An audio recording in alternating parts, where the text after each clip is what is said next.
Halo, Assalamualaikum warahmatullahi wabarakatuh. Perkenalkan, nama saya Holy Munikmah, NPM 2019315006. Di sini saya akan menganalisis mengenai Permendikbud nomor 62 tahun 2014 tentang kegiatan ekstrakurikuler. Tidak hanya itu, saya akan menganalisis juga Permendikbud nomor 63 tahun 2014 tentang pendidikan kepramukaan sebagai ekstrakurikuler wajib pada setiap satuan pendidikan dasar dan menengah. Oke, yang pertama kita akan membahas mengenai Permendikbud nomor 62 tahun 2014. Baik, mengenai Permendikbud nomor 62 tahun 2014 tentang kegiatan ekstrakurikuler ini, kita akan menganalisis mengenai ruang lingkup serta tujuan kebijakan dan dampak kebijakan dalam pembangunan. Di sini Menteri Pendidikan dan Kebudayaan sudah menetapkan bahwasanya peraturan Menteri Pendidikan dan Kebudayaan tentang kegiatan ekstrakurikuler pada satuan pendidikan dasar dan menengah akan menjadi pedoman untuk pelaksanaan kegiatan ekstrakurikuler di satuan pendidikan. Di sini kita akan mengupas tuntas satu persatu dari Permendikbud nomor 62 tahun 2014 ini. Terdapat 10 pasal, diantaranya pasal 1 menjelaskan mengenai definisi tentang kegiatan ekstrakurikuler itu sendiri.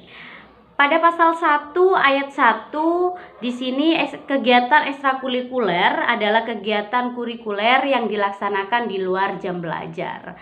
Pasti teman-teman sudah mengetahui bahwasannya ekstrakurikuler itu biasanya dilaksanakan di akhir pekan, bisa hari Jumat, Sabtu, dan Minggu. Biasanya ada beberapa kegiatan-kegiatan ekstrakurikuler yang dilaksanakan sebagai pengembangan potensi-potensi peserta didik yang ada di sekolah-sekolahnya.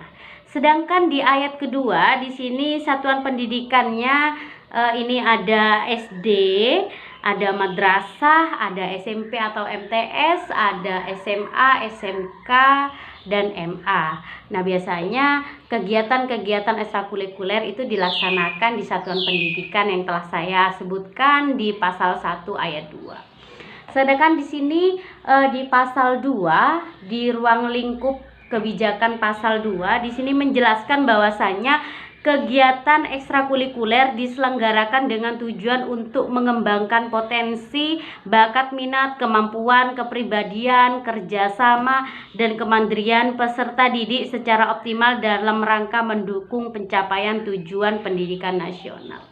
Memang arah dan tujuan dari pasal kedua ini lebih mengarah ke pemberdayaan peserta didik untuk menemukan jati dirinya, menemukan tempatnya, skillnya, dan potensi-potensi yang dimilikinya untuk pencapaian tujuan pendidikan nasional itu sendiri. Serta lalu bagaimana dampak kebijakan dalam pembangunan dengan adanya Permendikbud nomor 62 tahun 2014. Jelasnya dengan adanya pedoman atau dasar penyelenggaraan ekstrakurikuler di sekolah ini lebih meningkatkan produktivitas siswa untuk lebih aktif dan kreatif, serta pengembangan potensi-potensi diri itu sendiri. Nah, di sini juga terdapat pasal 3 yang lebih detail lagi. Di sini kegiatan ekstrakurikuler terdiri atas 2 bagian. Di poin A yaitu ekstrakurikuler wajib, dan di poin B kegiatan ekstrakurikuler pilihan. Di ekstrakurikuler wajib ini Baik, di sini di pasal 3 menjelaskan bahwasanya kegiatan ekstrakurikuler dibagi menjadi 2 bagian. Yang pertama itu ekstrakurikuler wajib dan ekstrakurikuler pilihan. Di mana ekstrakurikuler wajib ini merupakan kegiatan kepramukaan yang wajib dilaksanakan di setiap sekolah. Dan di sini untuk arah dan tujuannya memang kegiatan kepramukaan kenapa harus diwajibkan, karena memang kegiatan ekstrakurikuler kepramukaan ini merupakan kegiatan pemandu ya. Jadi di mana kita dilatih kemandiriannya, dilatih potensi-potensi diri, menjadi seorang pemimpin, rasa toleransi dan sebagainya. Ini memang banyak didapatkan di ekstrakurikuler kepramukaan.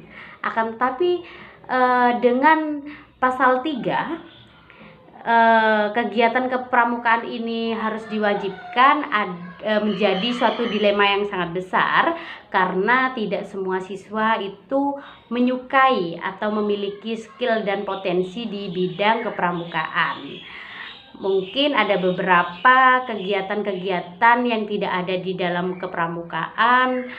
Jika kita berbicara bahwasanya pasal 3 menetapkan dan menjelaskan bahwasanya kegiatan ekstrakurikuler wajib, yaitu ekstrakurikuler kepramukaan. Di sini tujuannya memang bagus untuk menciptakan leader-leader kepemimpinan yang baik, mengeluarkan skill dan potensi siswa. Akan tetapi menjadi dilema besar ketika siswa yang memiliki potensi di luar di ekstrakurikuler kepramukaan, yaitu akan menjadi dampak kebijakan dalam pembangunan satuan pendidikan itu sendiri sih. Karena ketika kita berbicara kewajiban, itu seakan-akan memaksa siswa yang tidak memiliki skill dan potensi untuk diasah di kepramukaan itu sendiri. Akan tapi memang banyak dampak positif yang didapatkan di ekstrakurikuler kepramukaan itu sendiri, karena kita diasah untuk menjadi mandiri, sosok yang bertanggung jawab dan sebagainya. Akan tetapi ketika kita berbicara skill dan potensi, setiap siswa itu pasti berbeda-beda. Nah, di sini juga di pasal 3 ayat 3, yaitu ekstrakurikuler wajib, yaitu kepramukaan, seperti tadi saya jelaskan. I think menurut saya pelaksanaan yang terlalu dipaksakan juga tidak menghasilkan tujuan yang diharapkan juga, karena di Undang-Undang Permendikbud ini mengenai ada dibagi 2 bagian ya, wajib dan pilihan. Di sini yang diwajibkan itu hanya ekstrakurikuler kepramukaan. Akan tetapi memang menjadi dilema yang sangat besar untuk siswa yang tidak memiliki skill dan bakat minat di ekstrakurikuler kepramukaan itu sendiri, gitu kan ya. Terus kita di poin A, yaitu ekstrakurikuler wajib, dan di poin B kegiatan ekstrakurikuler pilihan. Di sini juga dijelaskan maksud dari pasal 3 ayat 1 ini. Di ayat 3 menjelaskan bahwasanya kegiatan ekstrakurikuler wajib, yaitu ekstrakurikuler kepramukaan dan ekstrakurikuler pilihan, merupakan ekstrakurikuler pengembangan yang diselenggarakan oleh satuan pendidikan sesuai potensi dari satuan pendidikan itu sendiri. Biasanya ada kebijakan baru, ada peraturan baru di setiap sekolah yang menerapkan double track, di mana yaitu contoh dari ekstrakurikuler pilihan. Biasanya double track itu ada pelatihan tari, pelatihan pencak silat, pelatihan make up, tata rias dan sebagainya. Itu masuk ke ekstrakurikuler pilihan yang memang tidak semua sekolah bisa menerapkan ekstrakurikuler double track seperti itu. Akan tetapi ekstrakurikuler pilihan itu sesuai kemampuan satuan pendidikan itu sendiri. Itu yang dijelaskan di pasal 3. Dan di pasal 4 ini menjelaskan mengenai pengembangan berbagai bentuk kegiatan, di mana di sini dibagi menjadi 2 bagian juga. Di sini ada beberapa prinsip, mengacu pada prinsip yaitu partisipasi aktif dan menyenangkan. Jadi ekstrakurikuler ini harus memiliki prinsip yang berpartisipasi aktif dan menyenangkan. Jadi kegiatan ekstrakurikuler ini diadakan di setiap sekolah di luar jam belajar untuk selain mengembangkan potensi-potensi yang dimiliki oleh siswa, di sini juga bisa refreshing. Siswa tidak hanya berpedoman pada teori, akan tetapi implementasinya juga. Terus di pasal 5. Di pasal 5 ini juga ayat 1 di mana satuan pendidikan itu wajib menyusun program kegiatan ekstrakurikuler. Jadi kenapa harus wajib? Karena setiap satuan pendidikan juga harus memiliki sistem perencanaan juga dan tatanan pendidikan yang bagus untuk siswa itu sendiri. Karena memang schedule ekstrakurikuler itu wajib dibentuk karena takut ada yang overlapping atau tumpang tindih jadwalnya atau kegiatannya atau peserta didik itu sendiri. Terus di pasal 6 di sini pelaksanaan program kegiatan ekstrakurikuler mempertimbangkan penggunaan sumber daya bersama yang tersedia pada gugus atau klaster sekolah. Jadi di pasal 6 ini lebih mengarah ke pelaksanaan ekstrakurikuler itu sesuai kemampuan satuan pendidikan itu sendiri. Jadi ketika di pasal 3 ada poin ekstrakurikuler wajib itu bagi ekstrakurikuler kepramukaan sesuai kemampuan sekolah. Kepramukaan sesuai kemampuan sekolah itu sendiri, dan untuk ekstrakurikuler pilihan itu tidak diwajibkan. Itu juga mengacu pada pasal 6 barusan, bahwasanya mempertimbangkan sumber daya yang dimiliki oleh satuan pendidikan itu sendiri gitu. Terus di pasal 7 satuan pendidikan memberikan penilaian terhadap kinerja peserta didik yang nantinya akan dideskripsikan di raport peserta didik. Ini menjadi suatu dilema yang sangat besar karena ketika pasal 3 menjelaskan bahwasanya ekstrakurikuler wajib itu kepramukaan, akan tapi menjadi dilema besar bagi peserta didik yang tidak memiliki skill dan potensi untuk mengikuti kegiatan kepramukaan, karena memang tidak semua siswa memiliki skill yang sama yang harus dituntut di bidang kepramukaan itu tidak semua ya, karena di kegiatan kepramukaan juga tidak semua ilmu pengetahuan yang dipelajari di sana seperti merias dan sebagainya itu saya masih belum menemukan di kegiatan kepramukaan. Nah, kenapa sih menjadi dilema bagi peserta didik yang tidak memiliki skill ke arah situ gitu kan? Karena di pasal 7 di sini bahwasanya akan memberikan penilaian yang akan dideskripsikan di nilai raport. Oke, bagi satuan pendidikan yang memiliki double track atau kegiatan ekstrakurikuler yang sesuai dengan kemampuan siswa. Lalu bagaimana dengan satuan pendidikan yang tidak memiliki ekstrakurikuler dengan skill atau potensi yang dimiliki siswa? Nah, itu juga akan berdampak negatif karena nanti berujung dengan formalitas. Jadi siswa akan mengikuti ekstrakurikuler wajib hanya untuk formalitas, untuk nilai. Yang dikejar nilai, akan tetapi tujuannya dan sasarannya itu tidak didapatkan oleh siswa itu sendiri. Jadi kegiatan kepramukaan memang diwajibkan untuk bisa mengajarkan jiwa kemandirian, tanggung jawab dan sebagainya. Akan tetapi ketika kita berbicara yang tidak memiliki minat di bidang kepramukaan, akan menjadi suatu formalitas untuk mengisi nilai rapor saja. Nah, itu menjadi kesannya memaksa karena berbicara wajib ya harus mematuhi peraturan yang sudah ditetapkan. Oke, lanjut di pasal 8. Di mana di sini kegiatan ekstrakurikuler pada pendidikan dasar dan pendidikan menengah menggunakan pedoman sebagaimana tercantum dalam lampiran yang ada di Permendikbud ini. Jadi Permendikbud nomor 62 tahun 2014 ini mencantumkan pedoman-pedoman ekstrakurikuler sesuai tatanan yang sistematis. Jadi di Permendikbud ini bukan hanya peraturan aja, tapi di sini ada beberapa pedoman yang harus dilaksanakan oleh setiap satuan pendidikan itu sendiri ya. Jadi lanjut di pasal 9, di sini ada dengan berlakunya peraturan menteri ini, ketentuan dalam peraturan menteri nomor 81A tahun 2013 tentang implementasi kurikulum yang mengatur mengenai kegiatan ekstrakurikuler dicabut dan dinyatakan tidak berlaku.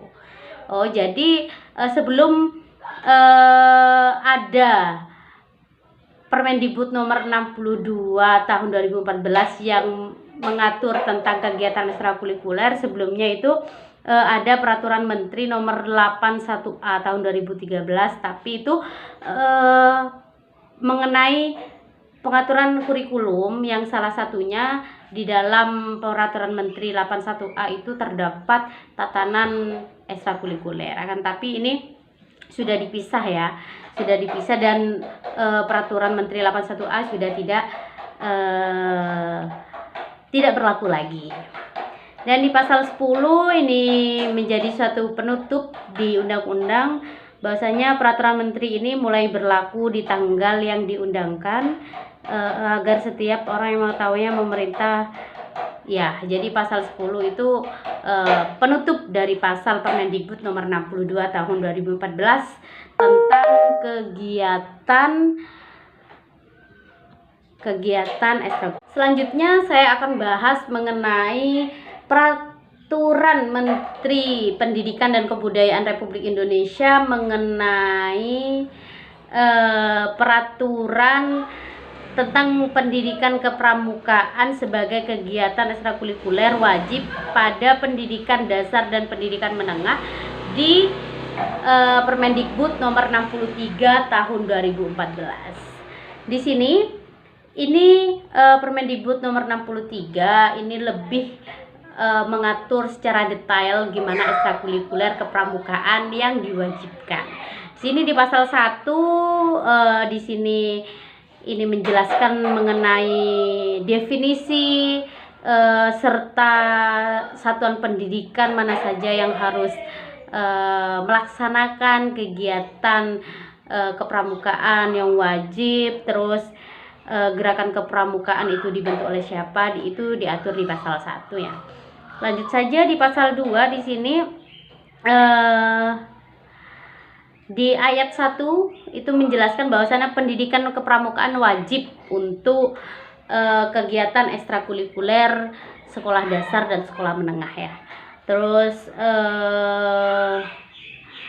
kegiatan ekstrakurikuler wajib merupakan kegiatan ekstrakurikuler yang harus diikuti oleh seluruh peserta didik. Nah, di pasal 2 di ayat 2 ini lebih ke arah menekankan dan memaksakan bahwasanya ekstrakurikuler kepramukaan itu diwajibkan untuk seluruh peserta didik. Ini akan menjadi dampak juga ya, seperti yang saya jelaskan di Permendikbud nomor 62 tahun 2014, karena sesuatu hal yang memaksakan akan tidak menghasilkan sesuatu yang maksimal juga ya. Mungkin akan sekedar formalitas saja nantinya. Terus di pasal 3 di sini ada beberapa model yang harus dilaksanakan di pendidikan kepramukaan. Ada model blok, aktualisasi, dan model reguler. Terus di sini juga menjelaskan mengenai di pasal 3 ayat 2, 3, 4 itu mendefinisikan model blok itu seperti apa, model aktualisasi itu seperti apa, dan model reguler itu seperti apa ya teman-teman. Terus pasal 4 itu Pendidikan kepramukaan berisi perpaduan proses pengembangan nilai, sikap, dan keterampilan. Jadi memang di pasal 4 seperti yang saya jelaskan bahwasanya kegiatan kepramukaan ini lebih ke arah moralitas, kepemimpinan, kemandirian, serta pengembangan nilai-nilai individu ya. Jadi moralitas itu yang pertama. Terus yang pasal 5 di sini ada pola kegiatannya, terus upacara, keterampilan kepramukaan, dan metode-metode itu dijelaskan di pasal 5 ya. Di sini ada 9 pasal di Permendikbud nomor 63 tahun 2014. Lanjut ke pasal 6, di sini ada penilaian dan dalam pendidikan kepramukaan dilaksanakan dengan menggunakan penilaian yang bersifat otentik, mencakup penilaian sikap dan keterampilan. Jadi penilaian otentik itu penilaian yang nyata yang harus dilaksanakan oleh peserta didik itu sendiri. Jadi ketika satuan pendidikan itu sudah menyusun schedule atau jadwal kegiatan kepramukaan, ditaruh di hari apa, atau hari Jumat, biasanya hari Jumat ya teman-teman, ada yang hari Sabtu juga di kegiatan kepramukaan, itu tingkat kehadiran siswa di pelatihan kepramukaan itu menjadi bukti otentik untuk penilaian keterampilan siswa itu yang nantinya akan dideskripsikan di nilai rapot, seperti tadi Permendikbud nomor 62 tahun 2014 pasal 7 ya. Itu dijelaskan juga gimana tatanan penilaiannya di pasal 6 Permendikbud nomor 63 tahun 2014 ya. Terus pasal 7 juga pengelolaan pendidikan kepramukaan sebagai kegiatan ekstrakurikuler wajib menengah merupakan tanggung jawab kepala sekolah dan pelaksana pembina pramuka. Bahwasanya pengelolaan pendidikan kepramukaan merupakan tanggung jawab kepala sekolah atau pembina kepramukaan itu sendiri. Jadi ketika perolehan nilai kepramukaan itu yang bertanggung jawab itu kepala sekolah dan pembina pramuka itu sendiri. Di pasal 8, di sini pendidikan kepramukaan sebagai kegiatan ekstrakurikuler wajib merujuk pada penyelenggaraan pendidikan kepramukaan sebagai prosedur operasi standar penyelenggaraan pendidikan kepramukaan. Jadi ekstrakurikuler kepramukaan ini menjadi standar operasional pendidikan nasional untuk mencapai pendidikan nasional yang berkarakter, teman-teman. Itu dijelaskan di pasal 8 ya teman-teman ya. Terus gimana sih prosedur operasi standar kepramukaannya? Itu ada beberapa kegiatan ekstrakurikuler yang dimaksud tercantum dalam lampiran yang merupakan bagian tidak terpisahkan dari peraturan menteri ini. Jadi peraturan menteri ini ada beberapa lampiran yang menjelaskan peraturan menteri pendidikan dan kebudayaan mengenai pendidikan ekstrakurikuler yang diwajibkan. Dan pasal 9 sama saja penutup dari Permendikbud nomor 63 tahun 2014 ini, dan peraturan menteri ini ditetapkan pada 2 Juli 2014 juga teman-teman. Mungkin itu saja analisis saya mengenai Permendikbud nomor 62 dan 63 tahun 2014 mengenai kegiatan ekstrakurikuler dan kegiatan ekstrakurikuler kepramukaan yang diwajibkan. Mungkin saja, mohon maaf jika ada kesalahan kata dan salah pemahaman juga. Itu hanya analisis saya, dan di sini saya ucapkan terima kasih dan wassalamualaikum warahmatullahi wabarakatuh.